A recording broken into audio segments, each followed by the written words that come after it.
Hi tears, class எப்படி இருந்தது? Class ரொம்ப யூஸ்ஃபுல்லாக இருந்தது. என்ன கிளாஸ் அட்டன் பண்ணீங்க? Sari pre pleating and wrapping class. உங்களுக்கு எப்படி இருந்துச்சு? புரிஞ்சுதா? எங்களுக்கு புரிஞ்சுது. நீங்களும் எல்லாம் ஒன்று தெளிவாக சொல்லி கொடுத்தீங்க, நல்லா இருந்தது. அப்புறம் வீட்டுக்கு போய் ஃபோன் பண்ணி கேட்டு சொன்னீங்க, எல்லாம் தெளிவாக புரிஞ்சுதுங்க. நாங்களும் பண்ணி பார்த்தோம் வீட்டில். Thank you dear.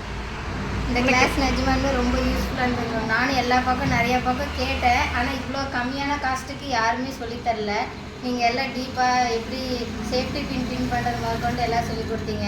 டவுட்டு கிளியர் பண்ணீங்க. எங்களையும் மோட்டிவ் பண்ணி ஃபோட்டோ எடுத்து அனுப்புங்கன்னு குரூப்பில் சொன்னீங்க. ஒவ்வொருத்தங்க அனுப்புறதை பார்த்து தான் நிஜமாலுமே எனக்கு இன்ட்ரெஸ்ட் வந்து நான் செஞ்சேன். சின்ன பிள்ளைங்கள்லாம் அவ்வளோ செய்கிறாங்களே, நாம் ஏன் செய்யக்கூடாது அப்படின்னு. இது நிஜமாலுமே ரொம்ப யூஸ்ஃபுல்லாக இருந்தது. Thank you dear. நோட்ஸ் எல்லாம் என்ன ரெக்கார்ட்ஸ் எல்லாம் கரெக்டாக பண்ணி வச்சுருக்கீங்களா? சேவ் பண்ணி வச்சுக்கோங்க, உங்களுக்கு எப்பவுமே யூஸ் ஆகும். நீங்கள் சிஸ்டர்? மேம் ரொம்ப யூஸ்ஃபுல்லாக இருந்தது. எனக்கு இந்த சாரீ ட்ராப்பிங் கிளாஸ் ரொம்ப யூஸ்ஃபுல்லாக இருந்தது. ஏன்னா எனக்கு சாரியே சரியாக கட்ட தெரியாது, அது இருந்தாலும் அதை பழகிட்டு போய் எனக்கு ரொம்ப யூஸ்ஃபுல்லாக இருந்தது. ஒரு ஃபங்க்ஷனுக்கே கட்டிட்டு போனேன், அது நல்லா இருந்தது. எல்லோரும் பார்த்துட்டு நல்லா இருக்குன்னு சொன்னாங்க.